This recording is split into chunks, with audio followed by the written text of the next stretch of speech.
cold. Because even though I have a barrier, there's no thickness. It's like a sleeping bag. There's a difference between a sheet and a comforter. And so what Muhammad will do is he will put on thicker undergarments underneath that. And so what's cool is that you can wear this when the water's 70 degrees. You just barely wear anything underneath it. Or when it gets really cold, around here it's like 50 degrees, he'll have thicker insulation. And you can take the same suit, and this is what we train our divers to do, go to the Antarctic, and they have really thick insulation underneath it.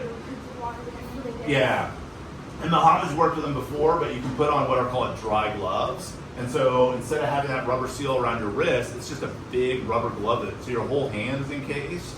And so you kind of look like Mickey Mouse. You have these big hands, and you're trying to like pick things up, and so your hands stay warm, but then you lose the dexterity. So that's some of those things that we train with. And you've gone back and forth using yours, because sometimes it's more important to stay warm. Sometimes you have a dive where you're like, no, I need to use my hands a lot, so you can switch those out. So again, kind of the tools, but it takes a lot of different training to do this. And when I call it a dry suit, it's not really accurate.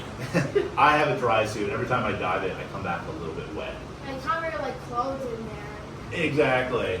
And because it's a rubber seal around your wrist and your neck, if I'm like moving my hand a lot, I might get leak right here. Sadly, I've forgotten to close the zipper all the way. Luckily, you find that out really fast. As soon as you hit the water, you're like, oh, and you're like trying to zip it up real fast. And one of the trouble I kind of talked about before is here, like it's going to be 80 degrees today, but the water's still 50 degrees. So I need to put this on, but really quickly and get in the water. Otherwise, I start sweating, and so you're getting wet. It's just out your own sweat, and you have to kind of be in it for the next hour or so.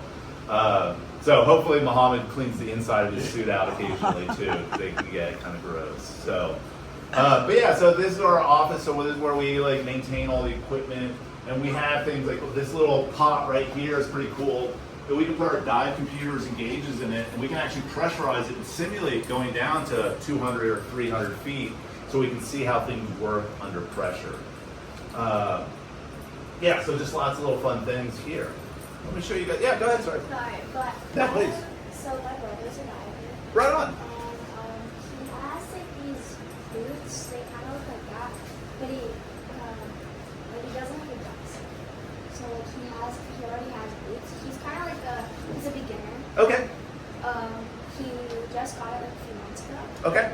And he's been on a few dives. Nice. But he has like those kind of like thin kind of over boots. Yeah. But Yep. I just don't know what these are. So it sounds like he's probably still diving a wetsuit, right? Yes. Yeah. So like I was talking about, around here when I wear my wetsuit, it's often a 7mm wetsuit, so it's pretty thick. I am kind of limited in my movement, but it keeps me warm. But it only goes from my ankles to the end of my wrists, so I have to wear a separate hood. And they purposely make that because, you know, I might have a bigger head than Muhammad, and so if we all bought the same size, it might not fit you as well. And it's the same with feet and gloves. Everyone has different sizes. Excuse me a second. And so, for instance, I have what you're asking about somewhere. So to keep my feet warm, I wear a thick, and this is a 5mm boot. And they have different styles. They have some that are more look like that. They look like just like a sock. It kind of depends what you're doing. I spend a lot of time on my feet when I'm in my wetsuit. I might be on a boat, I might be on the pier about to go for a dive, I might be walking across the beach. And so having this type of tread gives me more stability, it doesn't wear out. Whereas the sock often is more comfortable, but you're gonna get holes in it, stuff like that. So it sounds like your brother probably has something like this. Yeah, he has the sock. Okay. Because he gets on it and then just slides out. So he's not walking around on concrete, yeah. So like when I do have a pair of socks for a different type of diving I do, so a lot of times what I'll do is I'll wear Crocs, like on the boat, on the parking lot, things like that, and then put those socks on right before I get in the water. Yeah. I thought you really use flippers for all these dives. We do, and so for instance, like these are my fins, or one of my pairs of fins. Flippers. Sorry, a little bit. Yeah, and so what I have to do though is because it's cold here, I could go barefoot and have a type of fin where I just put my foot right into it. The problem is my feet are going to get cold. And so what I had to do is I bought my booties first. They fit me, they're comfortable, they keep me warm, and then I have to buy a pair of fins that I know that my foot can and then this strap goes over the back, and that's what allows it to swim around. Usually when it's wet, they go in further. I swear these are the right sides. There we go. And they make rubber straps. Like there's a whole. I mean, you can go to dive shops and see a wall of all the different equipment they sell. They'll definitely take your money if you want to spend it.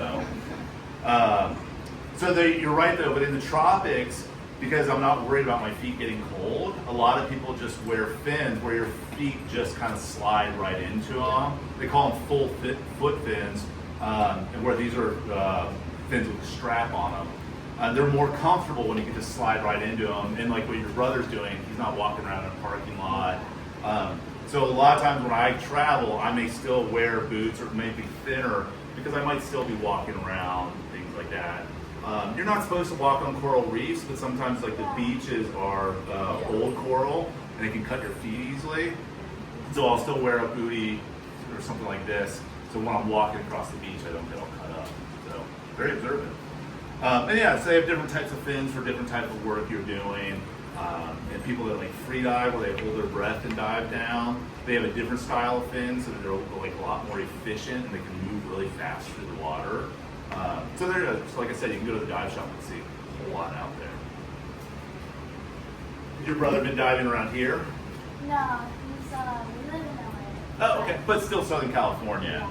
He's out here. He's living in an apartment, and he has his gear. He's going on his dives, but I don't think probably here actually. Yeah. In LA, a lot of people go out to like Catalina and Channel Islands, and so it's still considered cold water like we have here, but it's really nice diving. So, oh, nice. I'm a little jealous. No, I can't say that. The bar pier is pretty cool. So, Yeah, it is. let me show you guys in back. Excuse me.